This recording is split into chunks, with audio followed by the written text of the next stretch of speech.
Andersen. Alright guys, I think it's time. What's going on, you guys? Welcome back to the channel, Andersen, and welcome back to the M113K CLK55 project. We have our ECU back from Josh, and he did his trick on this to eliminate the need for an extra 12 volt source. For those unfamiliar, went on our first test drive for the car, and it decided to lose power on us. Not from the engine, not from anything like that, but the power to the ECU. Car had no communication with it. The car was still on, but just no communication with ECU. Fans kicked on high, etc. And yeah, just couldn't get it to start, couldn't do anything. So we narrowed it down in the last video and got it pinpointed to one wire, which is right here, that formerly was wired in by whoever did this originally to be that additional 12 volt source for the ECU, but is no longer providing that supply. So we just went ahead, Josh did his thing so that that's not needed anymore on the ECU, and it can just use the single plug like most of the other ECUs do. I don't know where it is now, but we tested out my NA V8 ECU and it was just fine. So kind of process of elimination to find the answer, but I think we got it boiled down. I'm gonna get this thing back in here. We're gonna see if we can fire this thing up. Alright, you guys, ECU is plugged in. I'll sort out exactly how the wiring should sit once I know things are good, but let's go ahead and plug our battery in and test it out. First, we'll just turn the key position 2, make sure. Oh, I wonder if our battery has gone dead. Hopefully not. Normally that should spark. You guys ever feel like an absolute noob? Oh my gosh, you guys.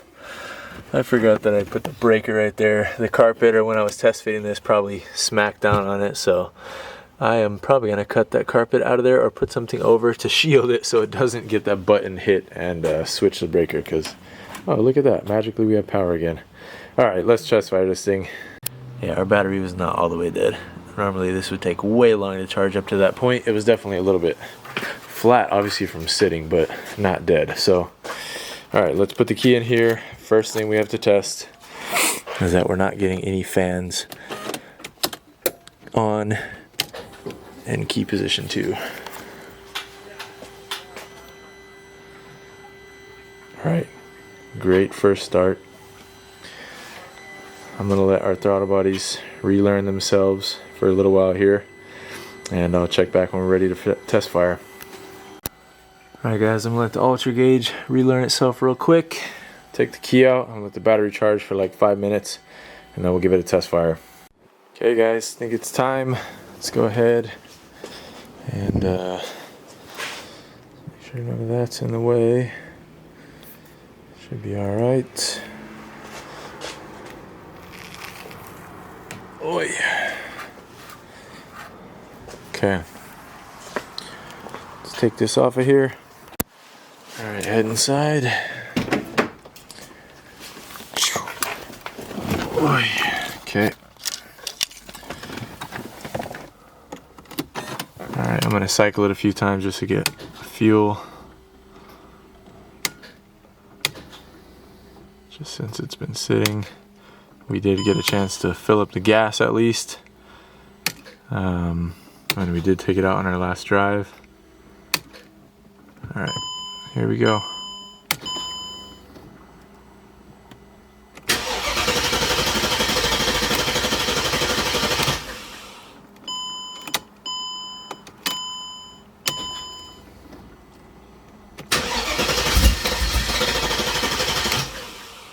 Man, that still is going on. I don't know what's going on with that.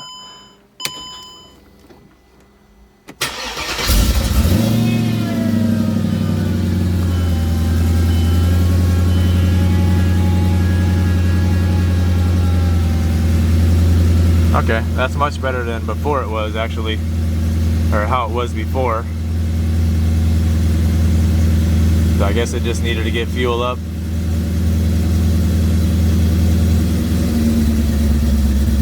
No, it's doing the same thing.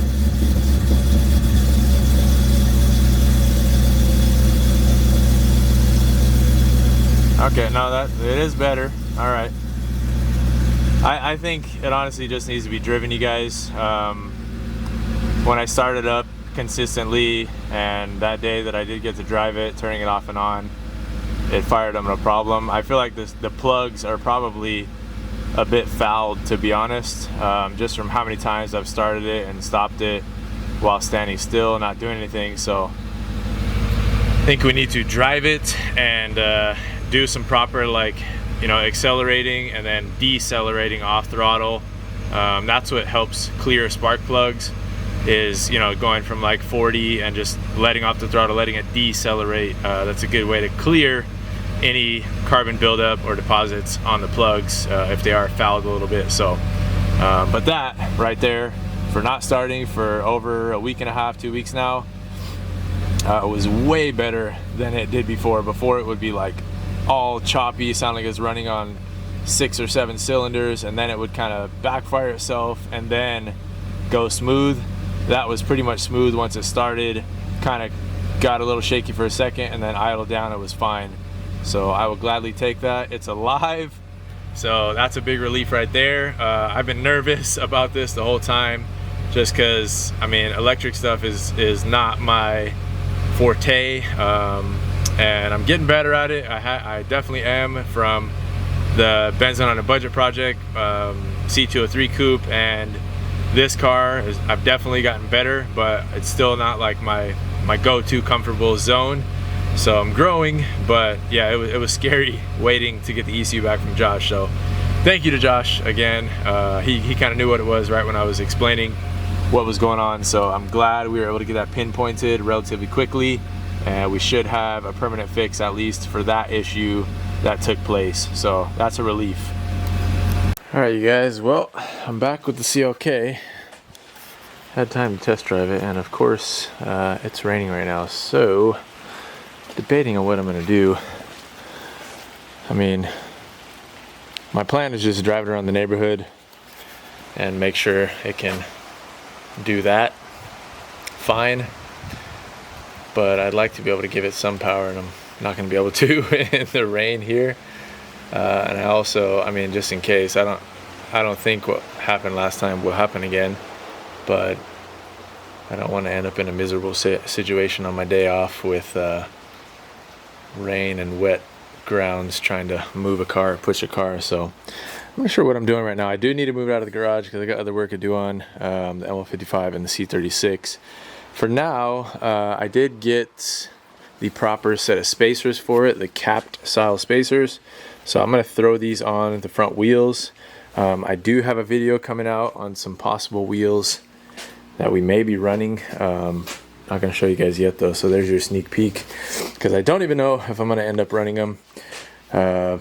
We'll see, but yeah, I'm going to get this jacked up, get the other spacers on it right now, because these are not hub centric, and then we can at least move it out of the garage and get probably the M155 in here first, and maybe go do a quick loop and then come back. Kind of a bummer, to be honest.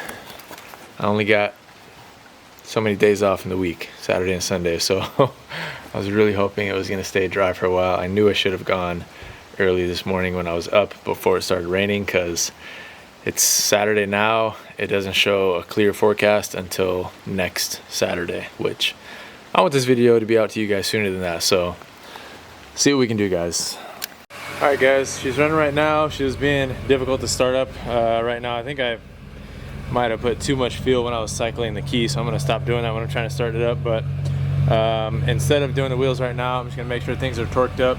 I'm not that concerned with obviously low speeds driving around and the correct spacers, so just going to get it out of here, take it for a quick few laps around just basically my street out here in the neighborhood, and then I'll come back, put it on the little wheel cribs that I made and get those spacers thrown on, and then I can move it out of the garage, do what I need to do. But let's go try it out, fingers crossed and knock on wood. Alright guys, so just taking it easy, literally gonna drive around normal, basically up and down this street, and I'll catch you guys afterwards. Nothing eventful really. I'm not gonna push it, roads are still wet. Rain has let up thankfully, but yeah, roads are still super wet, so just gonna be doing this. Alright guys, I'll go ahead and show you a little bit. Not doing anything special, but just gonna hold first a little bit.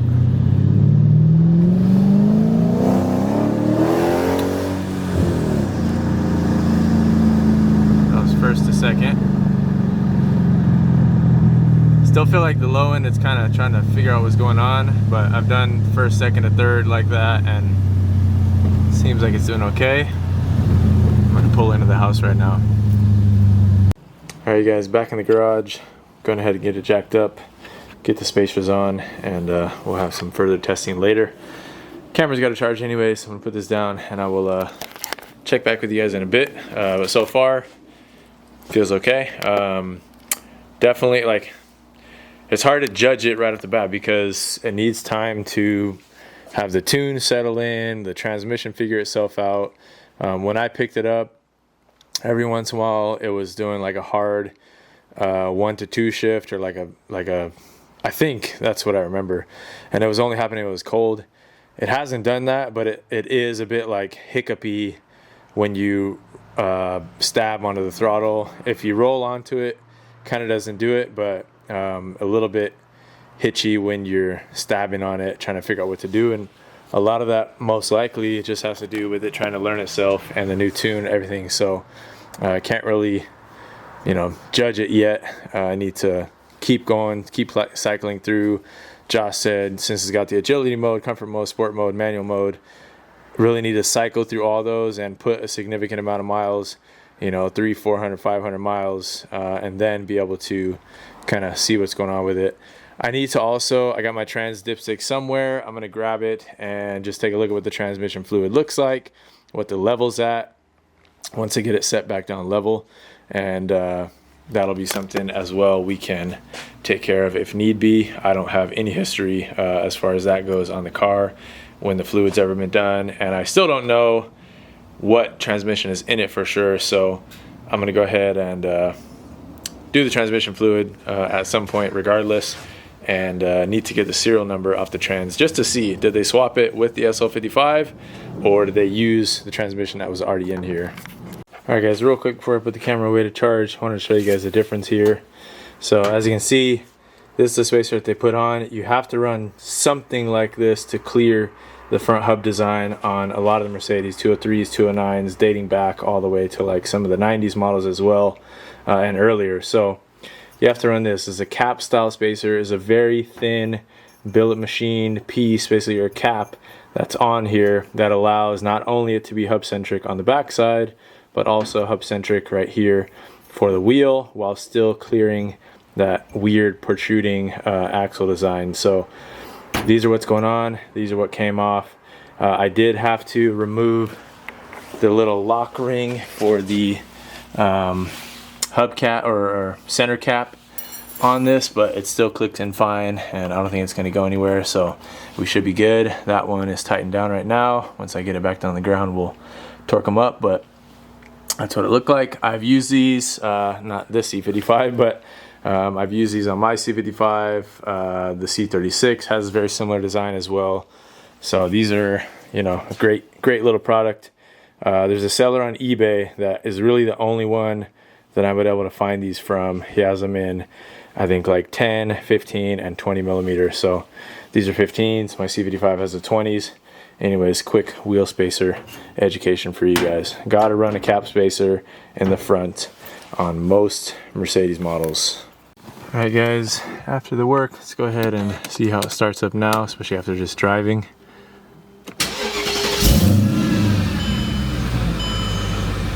Okay, good. I'm gonna move it out of here. Oh, check engine, what's that gonna be for? Huh. We'll see, maybe O2 sensors. Gotta check it. Alright guys, so it's throwing quite a bit. I don't know how clear you'll see these on camera, but so this is me going into the manual scan for the car itself. So it is reading through the ECU, through the actual Mercedes diagnostic, not just through OBD2, which is good, but looks like code 1 has to do with the purge control valve. That was, I believe it was capped off before I reconnected it. So I don't know, I'll have to look into that. It does say short circuit to ground, and it's permanently open, which probably wouldn't be a good thing. And then there's a couple for O2 sensors, so also short circuit to ground for left. Previous one is for right. These are both before the secondaries. These few I believe are just for that bad oil level sensor. Again, I think these are all three related to that. And then heating component, left O2 sensor after. So this is for the secondary on the left side.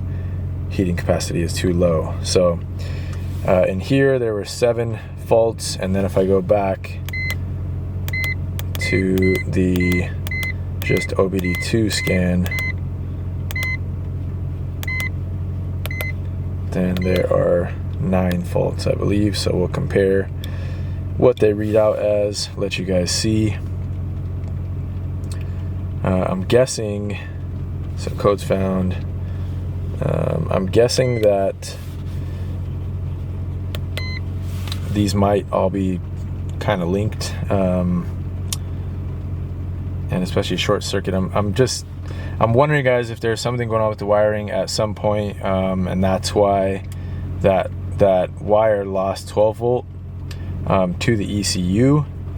So I'm wondering if I'm gonna need to go back into that kind of bundled up harness right there and just see where things are running to, because it kind of does look like the wire that was sending that additional 12 volt is connected or spliced into some other things. So if the ECU lost that 12 volt signal, there's a possibility that those could also be going to the O2 sensors, for example. So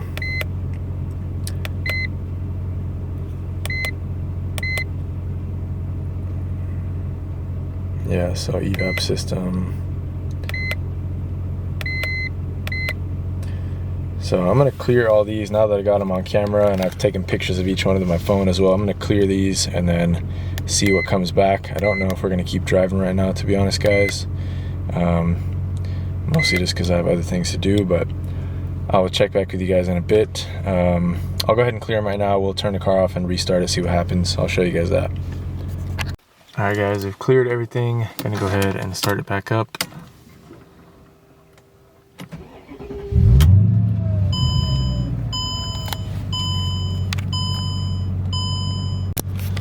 So yeah, definitely gonna take some further diagnosing to figure out exactly what's going on. I'm gonna wait till I hear back from Josh to go on any more test driving. Don't feel like getting stranded today, so I am going to play a little bit of musical cars right now.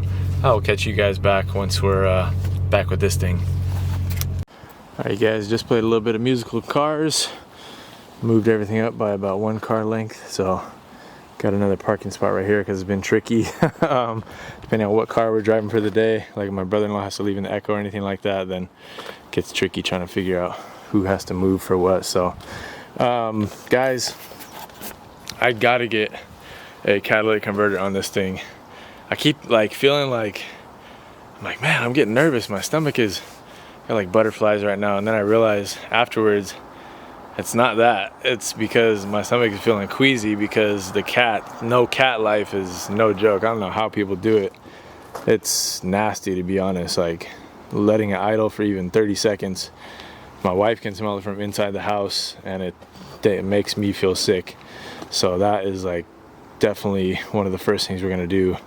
Is just get a cat on this thing, because yeah, I don't know how people do it. It grosses me out, man. It's nasty, nasty smell.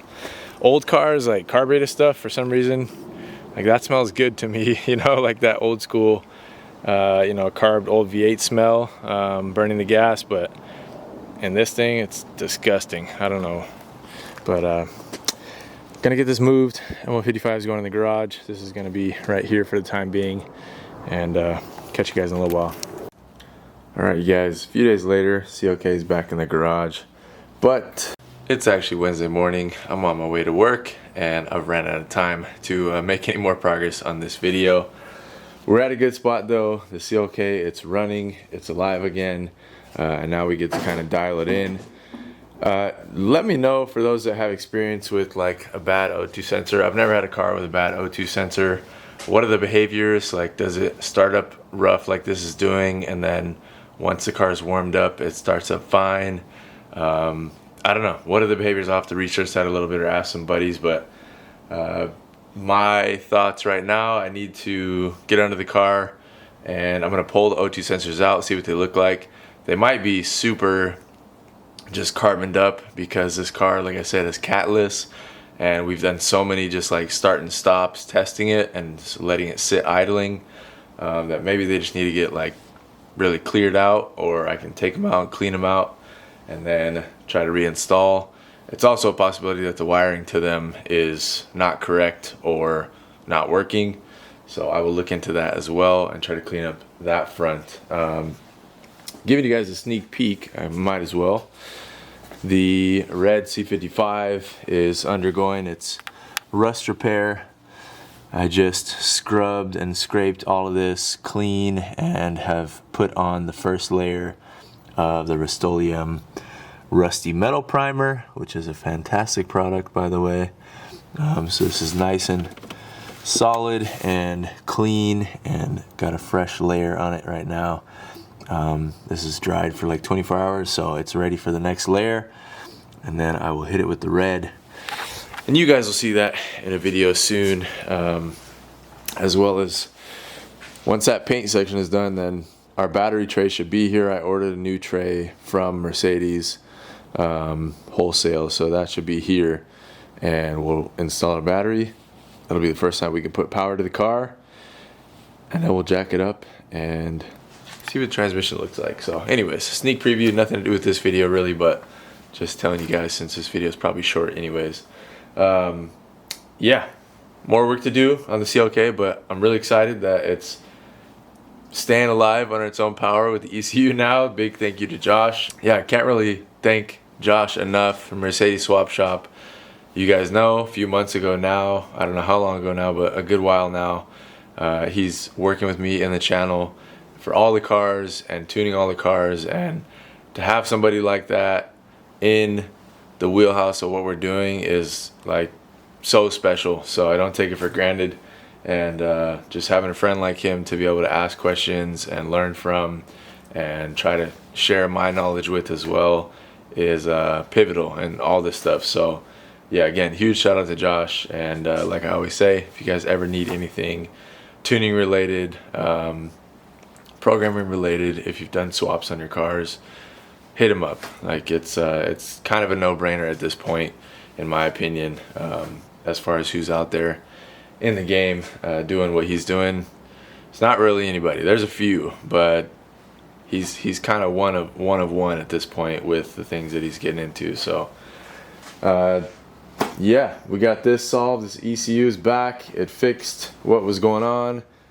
Got power, it runs under its own strength, it feels pretty good, needs to be dialed in, so we're gonna keep it going. We're getting close though, and I am super excited to what we can do with this car once it gets dialed in. I'm really hoping the rain has hit heavy. It's raining right now. It's been raining the last few days, which is why I didn't make any more progress on it, but once we can get some nice crisp dry days and you know, be able to test it properly, I think we'll have some fun, and I'm hoping we can catch one of those days for like a drag strip day, because that's the ultimate goal for this car, is to be able to be a weekend drag car and see what kind of times something like this can run, because I've never had a car that was, I don't know, anything close to something that could put down crazy times at a drag strip. I don't know what this will do, but I think it's worth going out and trying something like that for my first time. So that is it, guys. I will quit talking your ear off. Yeah, be on the lookout. More progress coming soon. Thank you so much for watching. If you haven't already subscribed, please think about doing so. We're getting close to 3K. We gotta do some type of special for that. So be on the lookout, and appreciate your guys' support. Thank you, and I'll catch you on the next one. Peace.